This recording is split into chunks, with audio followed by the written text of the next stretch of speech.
Tidak semua yang disurvei DTSN dapat bantuan PKH dan BPNT tahap 2. Ternyata hanya pemilik kartu keluarga seperti ini yang dipastikan mendapatkan bantuan PKH dan BPNT sekaligus. Nah, mungkin teman-teman banyak juga yang kecewa karena berhari-hari menunggu petugas survei, namun hingga berakhir survei DTSN tidak dikunjungi juga rumahnya. Nah, bagaimanakah nasib yang tidak disurvei? Ikuti info lengkapnya, saya akan segera kembali setelah tayangan singkat berikut ini.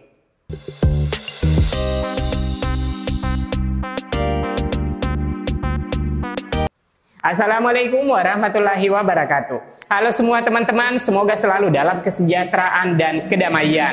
Amin ya rabbal alamin. Tak lama lagi kita akan memasuki bulan Mei, di mana bantuan sosial seperti PKH dan BPNT tahap 2 digadang-gadang cair kepada para penerima yang telah diseleksi ketat pada data DTSN. Masih segar diingatan? Baru-baru saja pendamping PKH turun lapangan untuk melakukan survei ground checking untuk memastikan kondisi keluarga penerima manfaat atau KPM sesuai dengan data yang terdaftar di DTSN dengan mengunjungi sejumlah titik lokasi tempat tinggal, melakukan pencocokan untuk memastikan kesesuaian data yang tercatat dalam 3 sumber data DTKS, P3KE, dan Reksoset. Dalam survei ground checking, kartu keluarga mutlak dibutuhkan untuk memvalidasi anggota keluarga yang ada dalam KK dan mencocokkan data yang ada dalam daftar keluarga yang ada dalam pre-list. Nah, tentunya bagi keluarga yang tidak memiliki atau tidak dapat menunjukkan kartu keluarga menjadi persoalan krusial karena petugas tidak dapat melakukan validasi data. Dan dokumen KK adalah dokumen wajib. Karena selain informasi yang dibutuhkan yang ada dalam kartu keluarga, juga foto dokumen kartu keluarga wajib diunggah di titik lokasi di mana warga yang disurvei bertempat tinggal. Intinya kartu keluarga atau KK untuk proses ground checking atau survei lapangan, karena hal ini adalah bagian dari verifikasi data untuk memastikan keakuratan dan validitas informasi bagi calon penerima manfaat bansos. Nah, apakah yang sudah disurvei akan otomatis menerima bantuan sosial? Pertanyaan ini banyak mengemuka, apalagi bagi warga yang tidak dikunjungi atau tidak disurvei. Mereka mengkhawatirkan bahwa jika tidak disurvei berarti tidak mendapatkan bantuan sosial.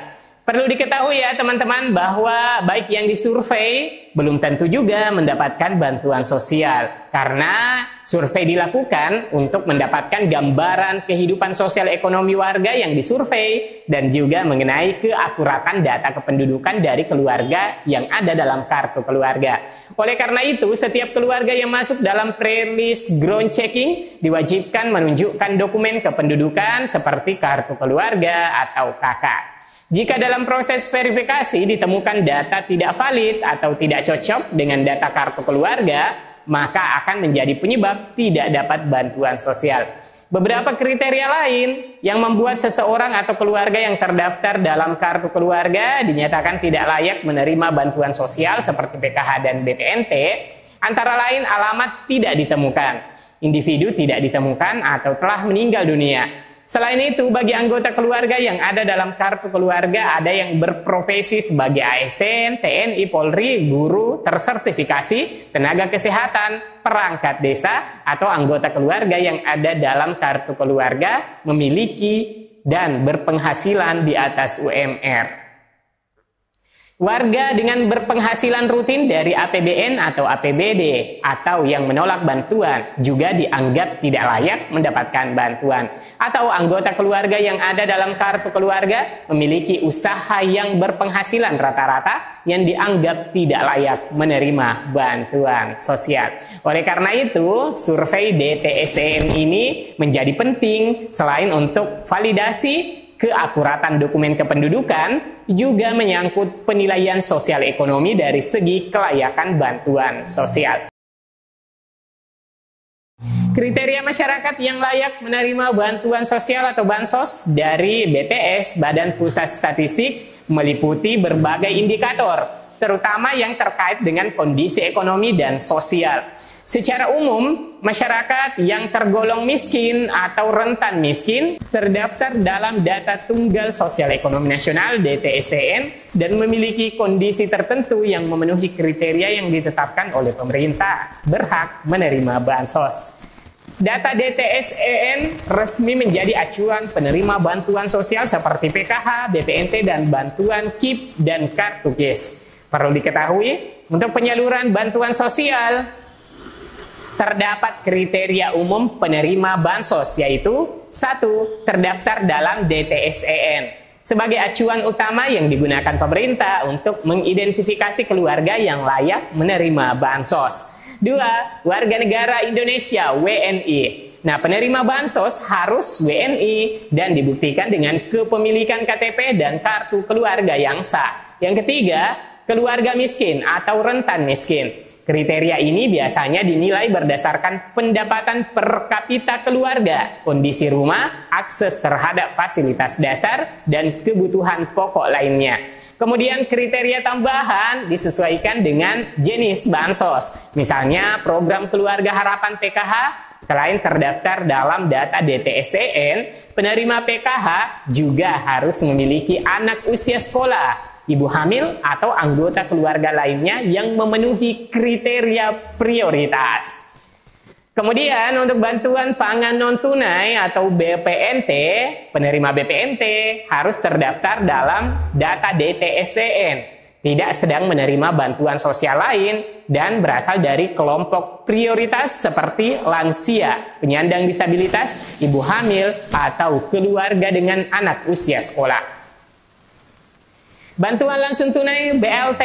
Nah, penerima BLT biasanya ditargetkan untuk masyarakat yang terdampak oleh kondisi tertentu, seperti adanya kebencanaan, kemudian pandemi, dan harus memenuhi kriteria yang ditetapkan oleh pemerintah.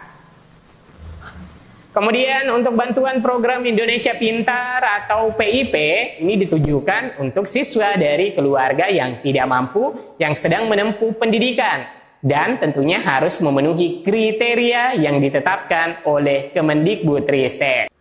Teman-teman, pemerintah secara resmi telah menghentikan kegiatan survei ground check untuk tahap awal penyaluran bantuan sosial tahun 2025.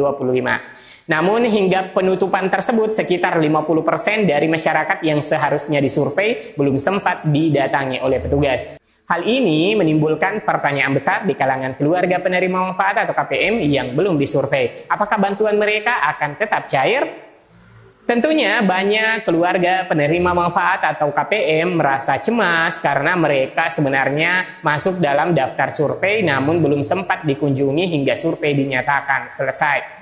Meski survei telah ditutup, pemerintah akan tetap kembali melakukan survei ground checking secara berkala setiap 3 bulan sekali. Survei selanjutnya ditujukan untuk melengkapi data KPM yang belum sempat disurvei pada tahap sebelumnya. Artinya, bagi keluarga penerima manfaat atau bagi KPM yang belum disurvei, masih ada peluang untuk masuk dalam daftar penerima bantuan berikutnya. Asalkan si penerima atau KPM tersebut memang masih memenuhi syarat dan tidak termasuk kategori yang tidak layak.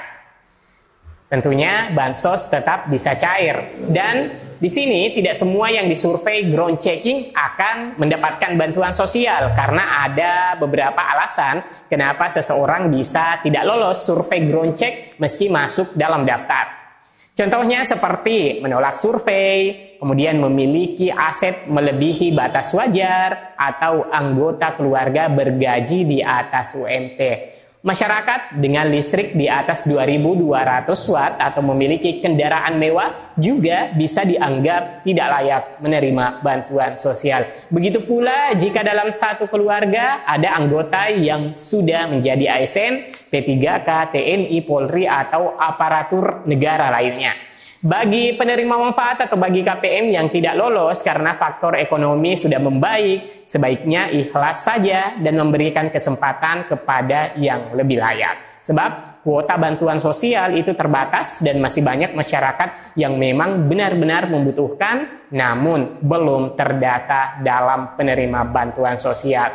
Nah, teman-teman, mungkin seperti itu ya untuk informasi kali ini. Semoga memberikan pemahaman mengenai hasil ground checking dan semoga informasinya bermanfaat. Sampai jumpa di video selanjutnya. Wassalamualaikum warahmatullahi wabarakatuh.